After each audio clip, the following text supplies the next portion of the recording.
Hello and welcome to FPL Natty. In this video we are going to discuss the ones that I am watching for game weeks 3 and beyond.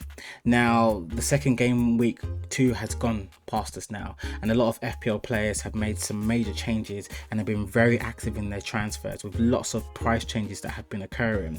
But I'm going to show you some players who I feel have some great fixtures on paper and which managers you should be looking to target, including some Man City players, some Brentford players as well. So I'm going to look at some of the best transfers I feel that you should make for game week number 3. If you like this video, give it a thumbs up, comment below about some players that I may have missed or ones that may be on your watch list too. So let's get right into this video and let's see what happens. So first up, I have Rodrigo from Leeds. Now he has looked very good, and no FPL player has scored more goals currently than him. He scored a very respectable 2 goals in his last game. He had 8 shots on goal, 7 shots in the box, and 2 big chances which he took.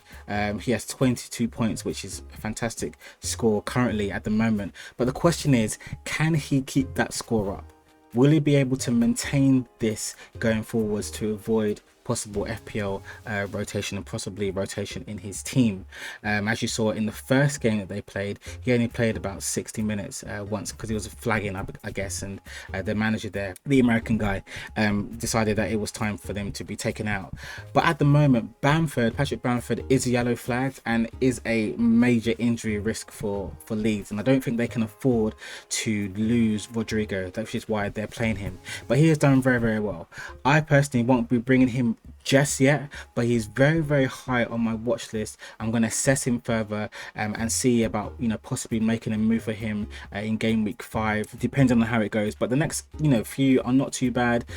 I can definitely miss out on the Chelsea game, but with Brighton, Everton, Brentford, Forest, and even Man United, I think there are some good fixtures there. And for only 6.1 million, having in that midfield option, it's relatively mid-price budget level, for someone who has done a very decent job so far. It's full of confidence and could do really well on your team. Next up is Kabali. This is the Senegalese defender from Napoli. He is fantastic, man. He is strong. He is built like a brick house, and I think for right now he's definitely the kind of defender that Chelsea need, and it's in that mold of strong Chelsea defenders who they were looking for after the release of Rodrigo to Real Madrid, I believe. So I think that he is going to be a fantastic asset for them, and he has proven so far in the few games they've had to slot straight into that team, understands what Tuchel is doing down there, and he even scored a fantastic volley, which I've never expected, to be honest. So he's currently got 13 points, 1 goal and 1 clean sheet from the 2 games that he has played, and he's just right for the Premiership at the minute. And with the goal that he scored, I think that it really helped put Chelsea in a good position. Obviously Harry Kane came and scored that last goal at the end, but I think that he is a nailed on defender for Chelsea, who have great fixtures: Leeds, Leicester, Southampton, West Ham, Fulham. Those are 5 games, all which they can win.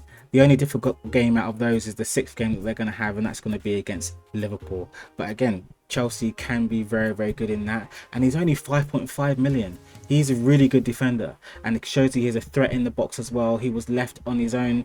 Other defenses might pick up on him, but you can know that with his height and his strength, he can be a threat in the box as well. So I think it's important that you have a look at Kabali, and that is why I have him in my watch list as well. Up next we have Toney. Now this guy has been fantastic. I mentioned him on my game week 2 wants to watch video as well, and he played amazing against Manchester United, and I said that he will score goals.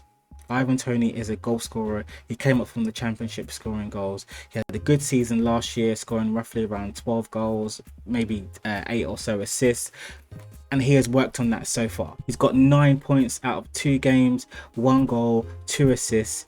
He's got his next games against Fulham, Everton, Palace, Leeds, Southampton and Arsenal. these are fantastic fixtures that he has, and all those are going to fall in line with a low fixture difficulty rating for Brentford. He is a nailed on, he is their talisman. He links the midfield and attack very, very well. You saw how he was working with Mbrumo.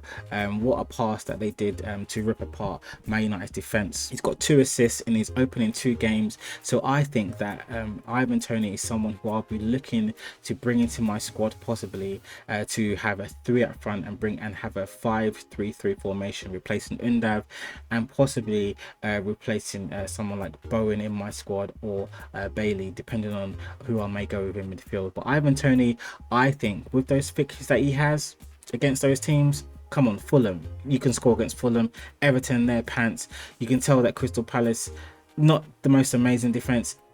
Leeds leak goals like a sieve. Also Southampton, they're going to get relegated. So I think Ivan Toney is a great addition to have in your squad. He is the penalty taker as well. I think he scored 5 penalties last season, and they're on a good run. So I know that he can get on the score sheet as well. So yeah, if you haven't got Ivan Toney in your squad, think about having him in. And you know, he's probably my number 1. Actually, no, he isn't. This next one I have right here is my number 1 for the watch list, Mr. Kevin De Bruyne. He is probably the most creative player in the Premier League, in my opinion. I think he's fantastic. I love watching him play. I shouldn't say that being, you know, a United fan, but Kevin De Bruyne, if you love football, you just have to love how he plays. Such a humble guy as well. And look at the fixtures that they have coming up: Newcastle, Palace, Forest, Villa, Spurs, and Wolves. Like, I don't see him not giving you a return in at least 5 of those games. He was man of the match against Bournemouth with a goal and assist. He's currently got 20 points. Ownership is still quite low at 20%, but I think what's putting people off is the price. He is 12.1 million. So the only way that I can bring him in is, as I mentioned in my team review video, is if that I take out Mohamed Salah for him. Now that's a very, very big call to make, but I think it's something that I am possibly thinking about, purely because I'm looking at from a fixture basis and how he's done so well so far. I think that he could definitely be an option for me.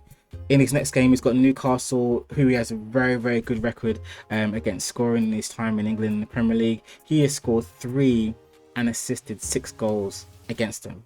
Yes, that is the old Newcastle. Newcastle are a lot stronger than they were before, but this is still Kevin De Bruyne playing in a Pep Guardiola Manchester City team who now has Erling Haaland. What more is there to say? At 12.1 million, it's not a punt.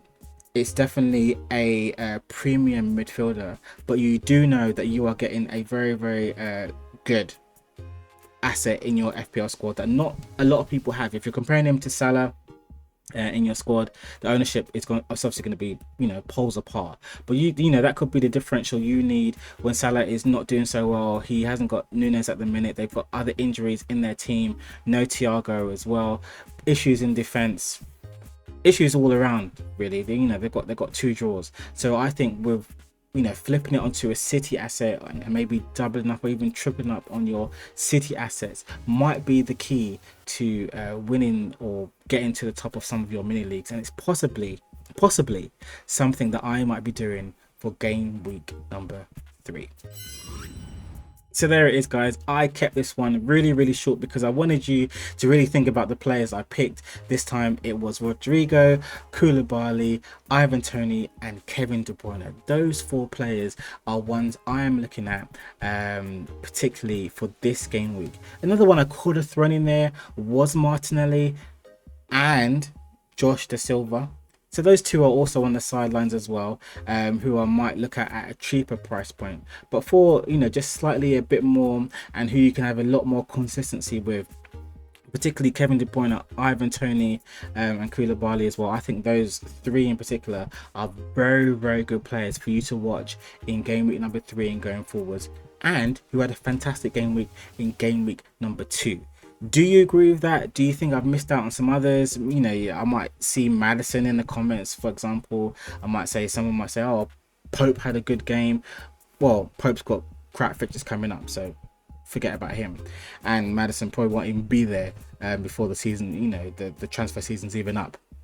But there might be some other players, you know, that I may have missed, or some differentials that you might say, oh, Nathaniel, like, put them in, you know, talk about these guys. Let me know in the comments below. All right, but for you to do that, I need you to like this video. I need you to comment, give me a thumbs up, but most importantly, subscribe. Let YouTube know that FPL Natty is what you want to be watching. Share it to your friends. Let us know. Let me know.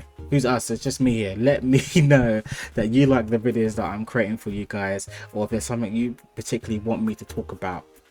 So that is all for this video.